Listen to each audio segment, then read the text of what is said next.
Okay, so today we're going to do properties of numbers. We're going to recognize the properties of equality and identity, and we're going to recognize the commutative and associative properties.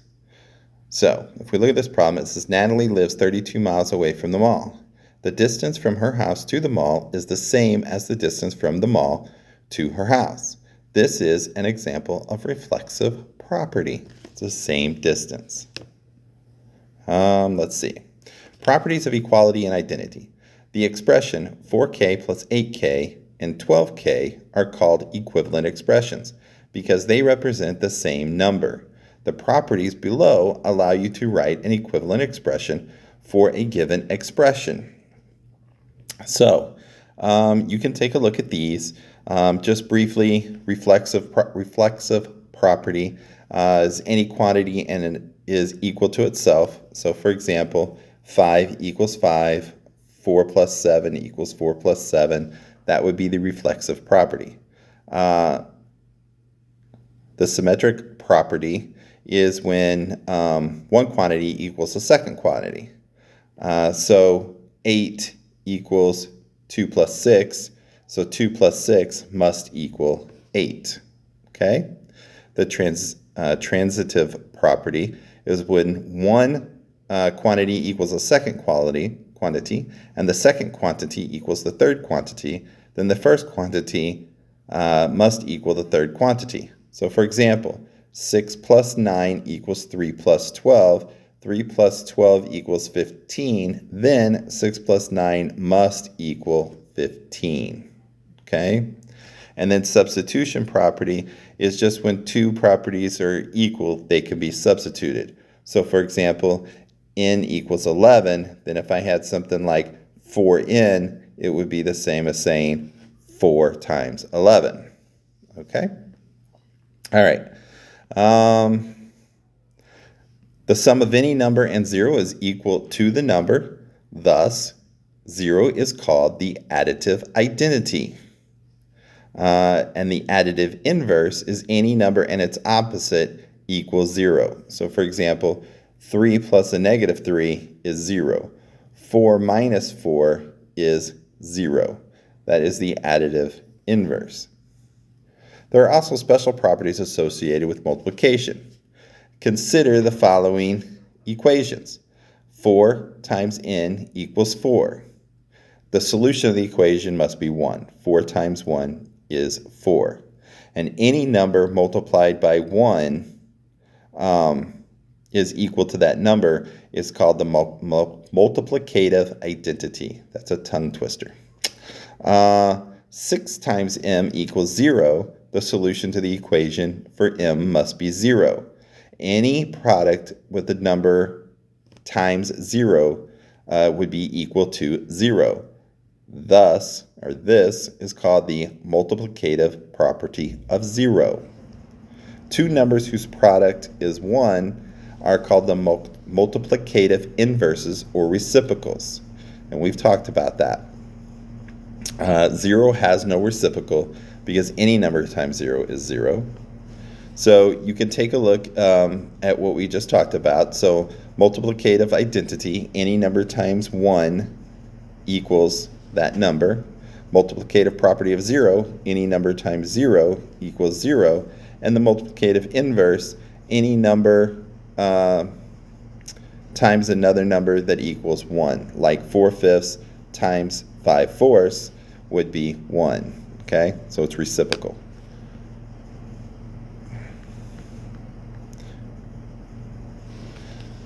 So let's look at what all that means in a problem. It says to evaluate 24 times 1 minus 8 plus 5 times 9 divided by 3 minus 3 in parentheses. Name the property used in each step. So we're working it plus naming the properties. So in the first step, we have to do our order of operations, look in the parentheses. The first thing would be 9 divided by 3, which would give me 3. And what we did is we used substitution. We substituted 9 divided by 3 for 3.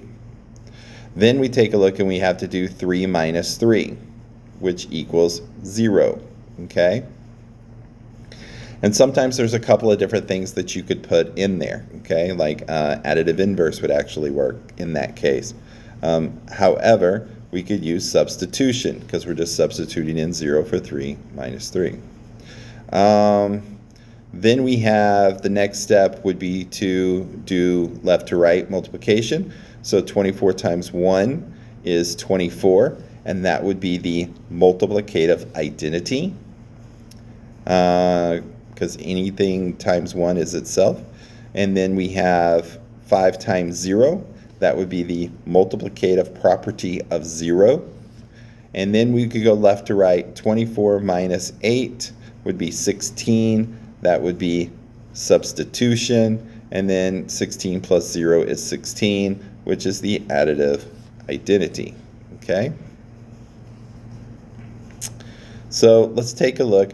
This is where you would pause the video, work questions 1A and 1B, and then come back and see how you did. All right? Good luck. All right, welcome back. Let's see how you did. So 1A. So the first step that I would do, I'd have to work inside the parentheses, and it looks like they did 4 times 2, which is 8, and that would be substitution. Then we have 8 minus 8 to get 0, and that's going to be the additive inverse.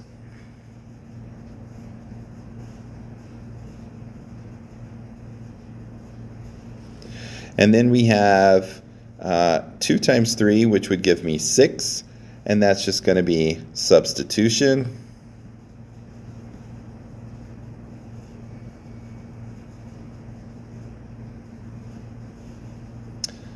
And I think I misspelled this one.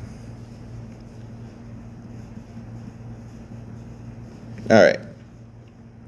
And then 6 plus 0 equals 6.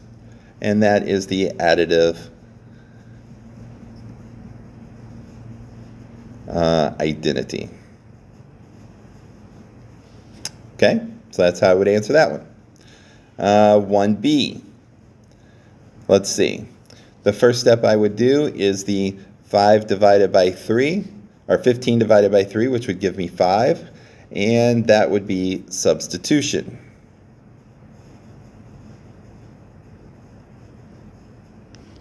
And then I would do 5 minus 5, which gives me 0, and that would be the additive inverse.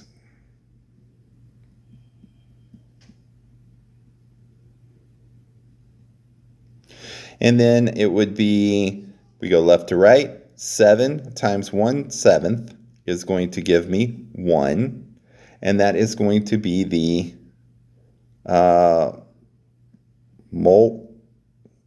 multiplicative property of 0.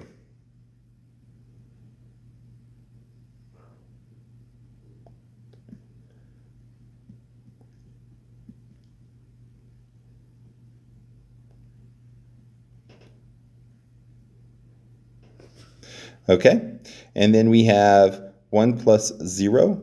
1 plus 0 is going to give me, or 6 times 0 is going to give me 0. Did I miss something? Oh. All right, back up. I knew something wasn't right. Couldn't figure it out. That's multiplicative inverse.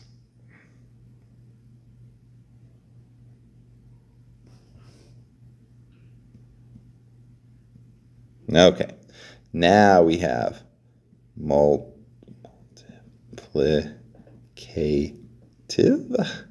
of 0. Multiplicative property of 0. And then 1 plus 0 will give me 1, and that would just be additive identity.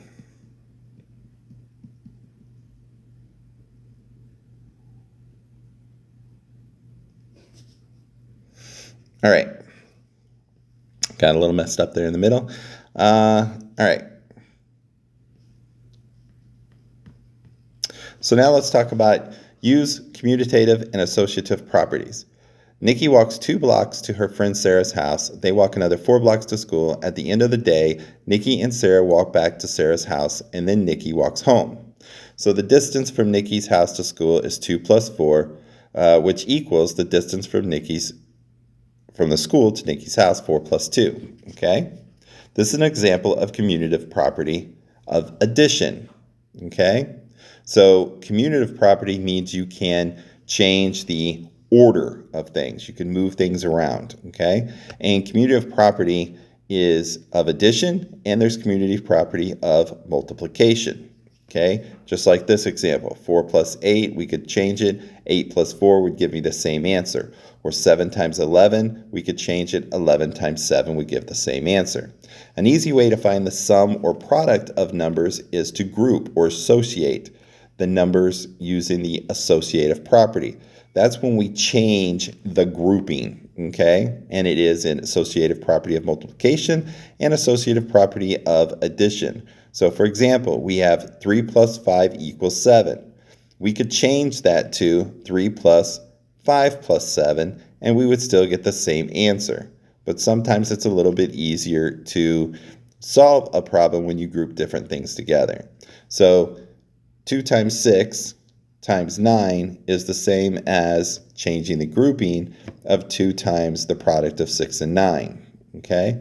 So changing the grouping. So let's look at that in a problem. Using properties of numbers, name the property used in each step. So 6 times 2 times 3 times 5. We could group this together to make it a little easier to understand. By grouping that together, first what they did was they changed the order around. They did 6 times 3, 2 times 5. And then they used associative property. So 2 times 5 is 10, 6 times 3 is 18, and then simply just multiply or substitution would give you 180. Okay? Now, this is where you would pause the video, try 3A on your own, and then come back and check and see how you did. All right. Well, welcome back. Let's see how we did. So I could take this and I could rearrange. I could say 2.9 times 10 times 4. Okay? And that would be the commutative property of multiplication. So I'm just going to, for now, shorten this like so. And then the reason that I would do that is because it would be very easy to group 2.9 times 10 and then times 4. And by adding the grouping, I would be using the associative property of multiplication.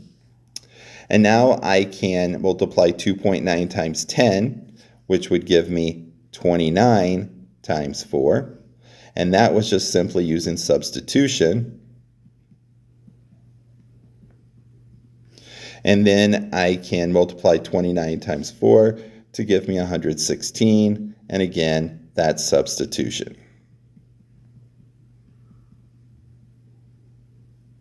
Okay? So I would have to list out all of the steps if it says name the property used in each step. All right.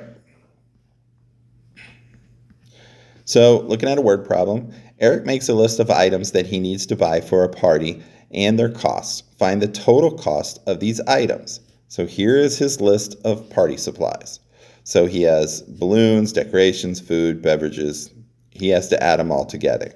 So he can use commutative property of addition to move things around to make it easier to add. Then he can use associative property of addition to group things together so he knows what he wants to add together first. In this case, when he adds, he would get 30 plus $30.50. Then he can use substitution and add them together and get $64.50. So using the different properties, he was able to make the problem a little bit easier to work for mental math and get it done. Okay? So this is where, again, pause the video, see what you do on number 2, and then come back and see how you did. All right, welcome back. All right, Raphael is buying furnishings for his apartment. He buys a couch for $300, a lamp for $30.50, a rug for $25.50, and a table for $50. Find the total of these items. All right, so if I'm going to work these items, all right, I have 300 plus $30.50 plus $25.50 plus $50. And I need to find the total, okay? So the first thing that I would do is I could change this around and go 300 plus 50 plus $30.50 plus $25.50, and that would be from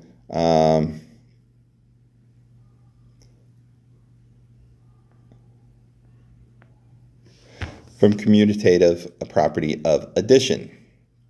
And then I can group them together, 300 plus 50 and $30.50 plus $25.50, and that would be from the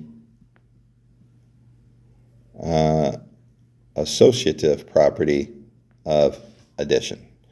And then I can simply solve. 300 plus 50 is 350 plus $30.50 plus $25.50 is going to give me $56.